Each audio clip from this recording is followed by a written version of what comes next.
आपल्यापैकी बरेच जण अशा गोष्टींपासून दूर पळण्याचा प्रयत्न करतात ज्या आपण बदलू शकत नाही. ही एक नैसर्गिक मानवी प्रवृत्ती आहे. पण कधी विचार केलाय की काही गोष्टी खरोखरच अटळ असतील तर काय? आज आपण अशाच एका अटळ सत्याबद्दल बोलणार आहोत आणि त्यातून मिळणारा जो स्वीकाराचा धडा आहे तो किती शक्तिशाली असू शकतो याचा शोध घेणार आहोत. हा प्रश्न हा फक्त एक विचार नाहीये. खरं तर हा आपल्या अस्तित्वाच्या मुळाशी असलेला एक संघर्ष आहे. हजारो वर्षांपासून मोठे मोठे तत्वज्ञ, बलाढ्य राजे आणि अगदी सामान्य माणसंसुद्धा या प्रश्नाशी झुंजत आली आहेत. खरंच अशी कोणती जागा असू शकते का जिथे आपलं नशीब, आपली नियती आपल्याला शोधू शकणार नाही?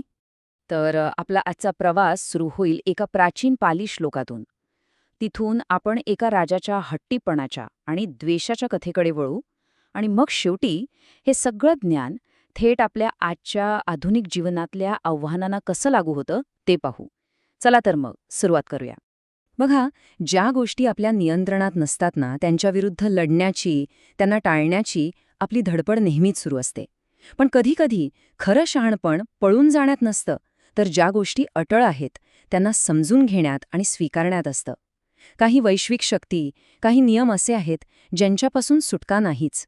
आणि हीच गोष्ट जेव्हा आपल्याला समजते तेव्हाच आपण खऱ्या अर्थाने मुक्त होतो. आणि ह्याच शाश्वत प्रश्नाचं एक अत्यंत स्पष्ट आणि गहन उत्तर आपल्याला सापडतं धम्मपद या 2500 वर्षांहून अधिक जुन्या बौद्ध ग्रंथामध्ये. हा ग्रंथ म्हणजे कालातीत ज्ञानाचा एक शुद्ध झरा आहे असं म्हटलं तरी चालेल. आणि त्यातला एक श्लोक या संकल्पनेच्या अगदी केंद्रस्थानी हात घालतो. नो अंतलिख्ये न समुद्रमध्ये न पब्बतानं विवरं पविस्स न विज्जति सो जगति पदेसो यत्थठितं नप्पसह्य मच्चू. या श्लोकाचा अर्थ अगदी सरळ आणि थेट काळजाला भिडणारा आहे.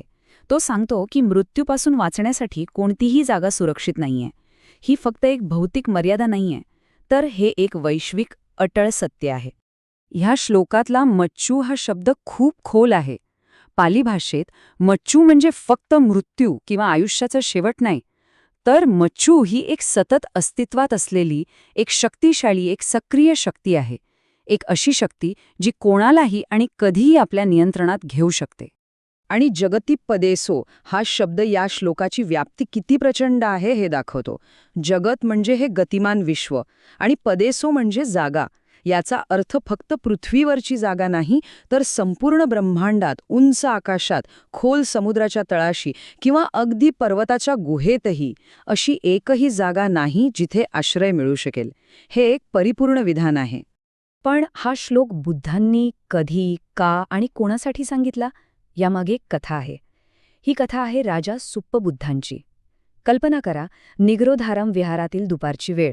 सूर्य तळपतोय, अगरबत्तीचा मंद सुगंध हवेत दरवळतोय आणि शेकडो भिक्खू शांतपणे ध्यानात बसले आहेत. पण या शांततेत एका राजाच्या मनात मात्र द्वेषाची आग धुमसत होती. राजा सुप्पबुद्ध हा माणूस म्हणजे जखमी अभिमानाचं आणि खोलवर रुजलेल्या द्वेषाचं एक जिवंत उदाहरण होता. त्याच्या मनात 2 मोठ्या जखमा होत्या. एक म्हणजे त्याचा जावई राजकुमार सिद्धार्थ याने राजपाट तर सोडलंच, पण त्याची मुलगी यशोधरा हिलाही त्यागलं होतं. आणि दुसरी जखम म्हणजे त्याचा स्वतःचा मुलगा देवदत्त हा संघाच्या नियमांमुळे त्याचा शत्रू बनला होता. हा राग, हा अपमान त्याच्या आतल्या आत अक्षरशः खदखदत होता. आणि एके दिवशी तो बाहेर आला. त्या क्षणाची कल्पना करा. एका बाजूला दारूच्या नशेत अहंकाराने पेटलेला राजा आणि त्याचे सैनिक आहेत, आणि दुसऱ्या बाजूला शांत, अचल बुद्ध आणि त्यांचा संघ. राजाच्या क्रोधाला बुद्धांनी क्रोधाने उत्तर दिलं नाही. त्यांनी वाद घातला नाही, एक शब्दही बोलले नाहीत. ते फक्त शांतपणे मागे फिरले. त्यांच्या या एका कृतीने शब्दांशिवाय राजाचा तो सगळा अहंकार पोकळ ठरवला. ती शांतता त्या राजाच्या आरडाओरडीपेक्षा कितीतरी पटीने अधिक शक्तिशाली होती.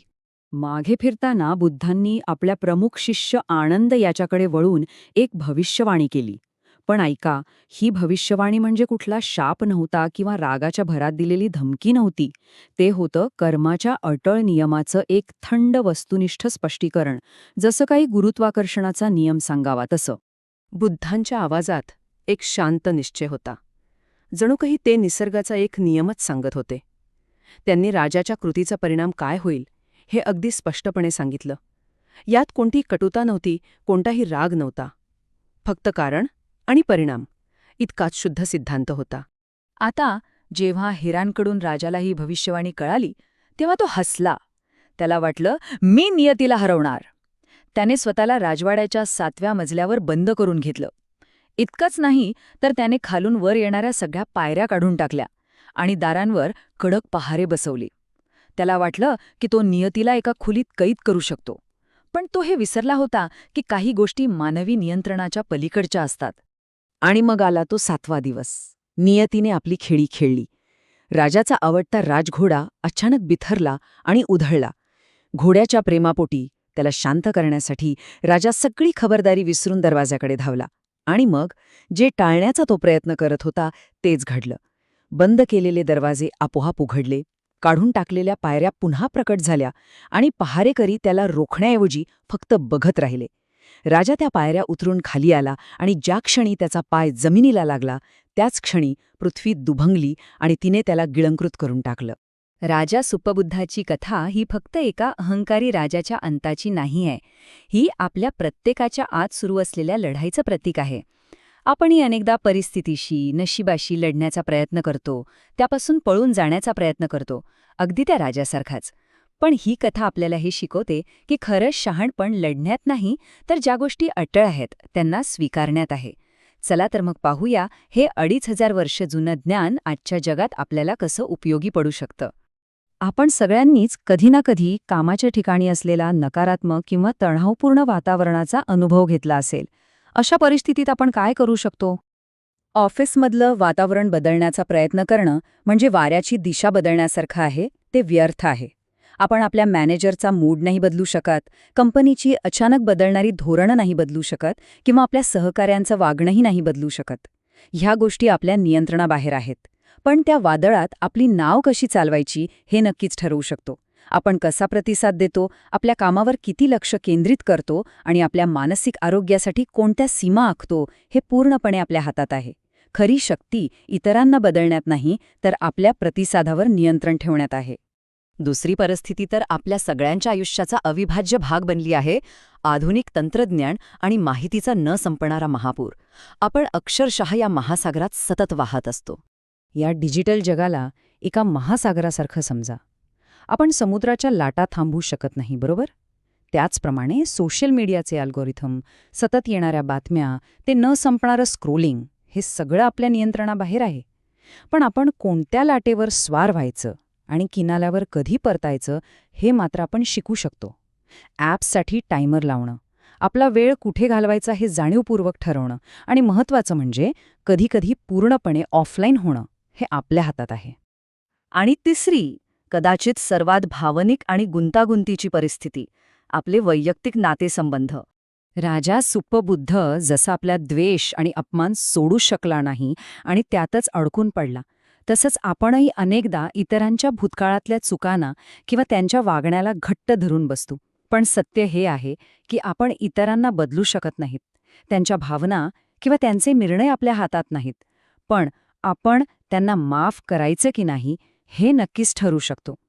आपण आपल्या मानसिक शांततेसाठी निरोगी सीमा निश्चित करू शकतो. स्वीकार म्हणजे त्यांच्या वागण्याला मान्यता देणं नाही, तर ते तसे आहेत हे मान्य करून आपलं लक्ष आपल्या नियंत्रणात असलेल्या गोष्टींवर केंद्रित करणं. चला, आता या सगळ्या ज्ञानाला आपल्या दैनंदिन जीवनात उतरवण्यासाठी एक साधा पण अत्यंत प्रभावी सराव पाहूया. ही एक अशी कृती आहे जी आपल्याला त्या सुरक्षित जागेचा अनुभव देऊ शकते, जी जागा राजा सुप्पबुद्ध राजवाड्याच्या मजल्यांवर शोधत होता, पण ती जागा खरं तर त्याच्या आतच होती. लक्षात ठेवा, हा सराव म्हणजे हार मानणं नाही, तर शांतता मिळवण्याचा एक मार्ग आहे. जेव्हा आपण एखाद्या गोष्टीला प्रतिकार करणं थांबवतो, तेव्हाच आपल्याला खरी शक्ती मिळते. हीच ती आतली जागा आहे जिथे कोणतीही बाह्य शक्ती पोहोचू शकत नाही. या प्रवासाच्या शेवटी एक प्रश्न उरतो. स्वीकार म्हणजे शरणागती पत्करणे आहे का, की ते आपल्या नियंत्रणापलीकडच्या गोष्टी मान्य करून आपल्या शक्तीचा योग्य ठिकाणी, योग्य गोष्टींसाठी वापर करण्याची एक कला आहे? यावर नक्की विचार करा.